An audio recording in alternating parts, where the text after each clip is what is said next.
Hello and welcome to our new short stories. I hope you enjoy this story.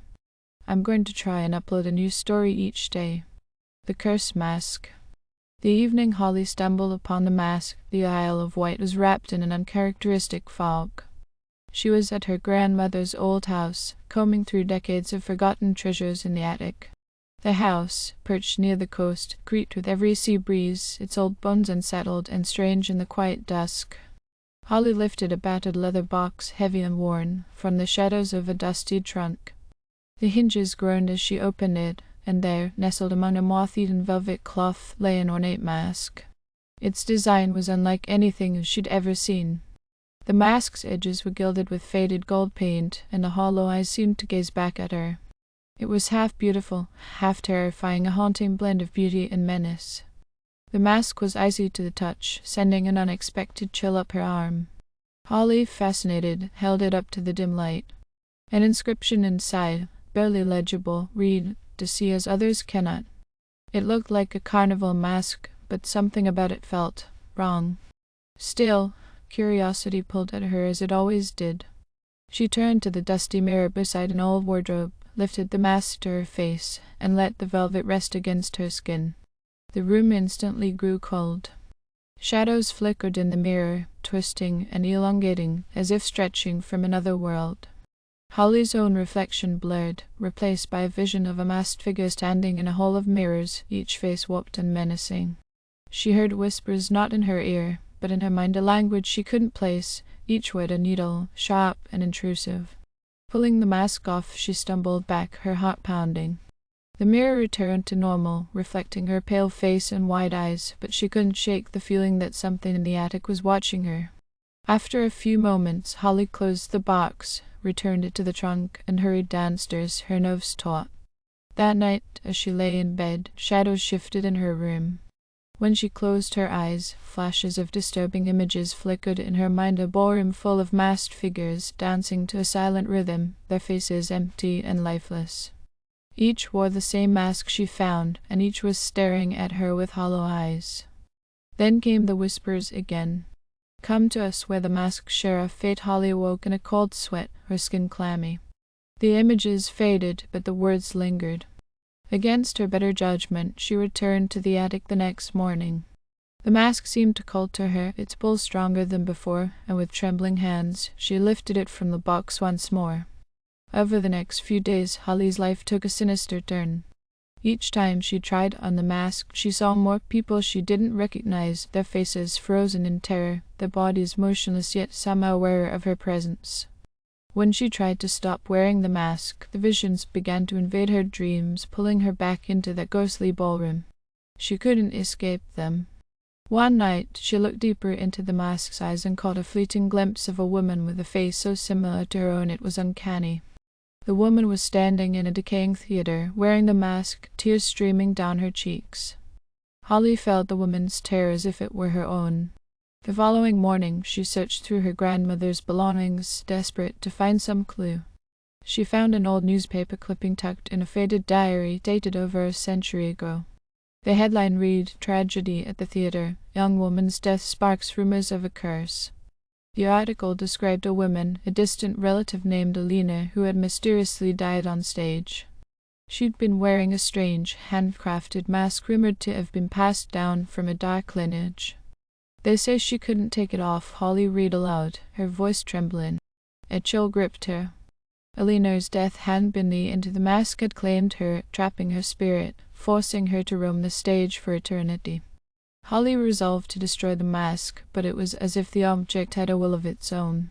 Every time she tried to bring herself to burn it, an unseen force stopped her, the whispers growing louder, more insistent, filling her mind until she could scarcely think. Each time, her vision blurred, her body heavy, as if the mask was drawing strength from her struggle. That evening, just as the fog thickened around the house, Holly was compelled once more to wear the mask. She resisted, but her limbs moved without her consent.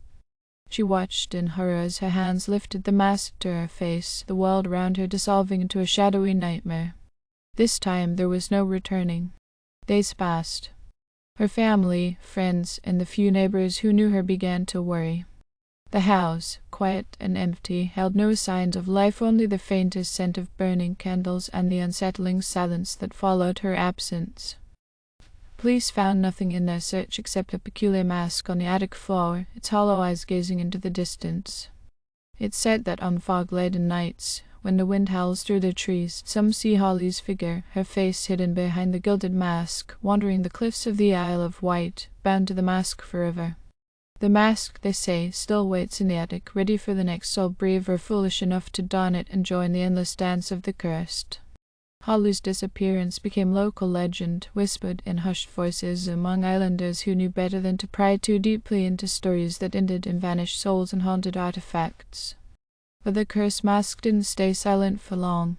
One bleak winter evening, a fog descended thick and low around the old house, crawling up from the coast like a living shroud. Two teenagers, Marcus and Ellie, young, curious, and unbelieving of the mask's story, had decided to break into the house. They were seeking a thrill, a ghost story to tell their friends, and a chance to prove they were braver than most. As they crept through the creaking corridors, they joked and teased each other, yet both felt quiet as they entered the attic. A chill clung to the air, and a palpable heaviness settled around them. In the dim light, Marcus spotted the leather box, its worn exterior resting atop a stack of dust-coated trunks. It seemed to invite him closer, its hinges gleaming faintly as though waiting. "Look at this," Marcus said. He lifted the box and opened it, and there, just as Holly had found it, was the mask. The room felt suddenly colder, and Ellie's light-hearted bravado wavered. "Maybe we should just leave it," she murmured. Marcus laughed, brushing off her unease. "It's just a mask. What's the harm?" He picked it up and held it to his face. The moment he put it on, Marcus's demeanor changed.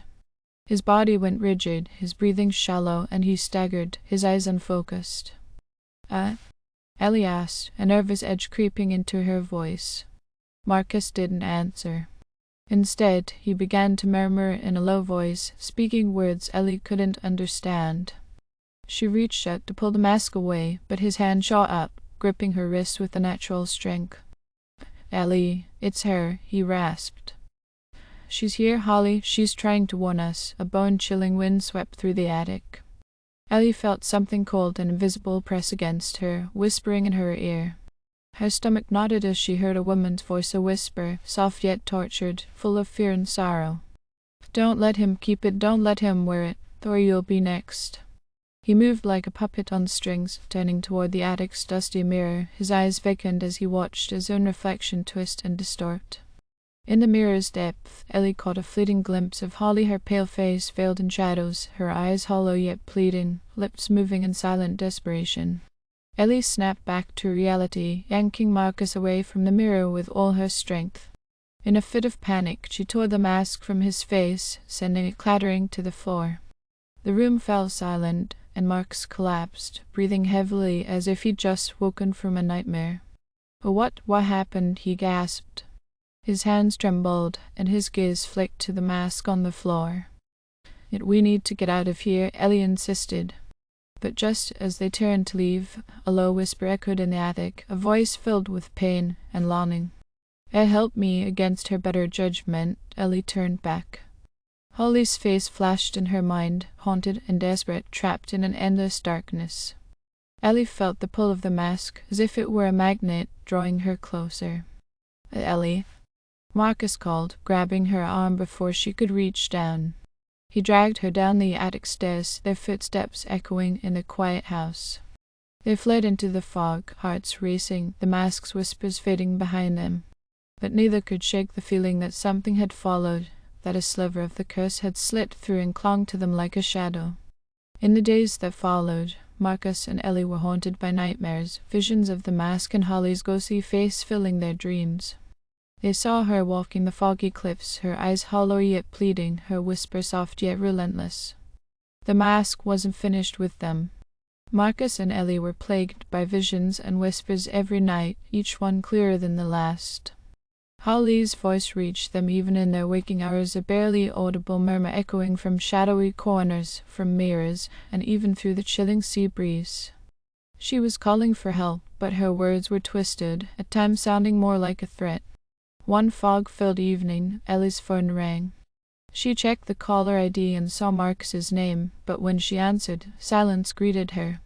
Then, in the crackling static, she heard a familiar whisper. "It's time." She tried calling him back, but there was no answer. A sense of dread weighed down her chest, and without a second thought she grabbed her coat and headed toward Marcus's house. The fog lay thick and unyielding, swallowing the dim streetlights as Ellie approached Marcus's house. Every step toward the old house felt like trudging through a nightmare. When she reached the front door, she found it slightly ajar. "Marcus," she called softly. No answer. Stepping inside, she was immediately hit by the same chill she'd felt in the attic. Shadows seemed to stretch toward her as she moved further into the house, her heart pounding. She reached the living room and stopped, horror tightening her throat. Marcus stood in the center of the room, the mask in his hands, his face blank and expressionless. The mask seemed to pulse with a faint, eerie glow, as if it were alive, breathing, feeding off something within him. "Marcus?" Ellie whispered, fear prickling her skin. He didn't answer. Instead, his gaze drifted up to meet hers, his eyes cold and seeing. He lifted the mask, as if compelled by an unseen force, and slowly brought it to his face. Ellie tried to move, to snatch it away, but she was frozen in place, rooted to the spot by an inexplicable terror. As the mask settled over Marcus's features, his body jerked, as if shot by an electric current. His eyes rolled back, and he began to speak in a voice that was not his own, a voice that was neither male nor female, human or inhuman. It was a hollow, spectral sound, dripping with centuries of suffering. "You shouldn't have disturbed me, Marcus, please," Ellie cried, finally breaking free from her paralysis. She lunged forward, reaching for the mask, but an invisible force held her back, slamming her into the wall. Pain shot through her shoulder, but she struggled to her feet, determined. "Marcus, fight it. Don't let it take you," she shouted. For a moment, Marcus's eyes flickered with recognition. He reached up, as if struggling to tear the mask from his face. But then his hands dropped, and his gaze darkened once more. "Oh, she is mine now," the voice growled.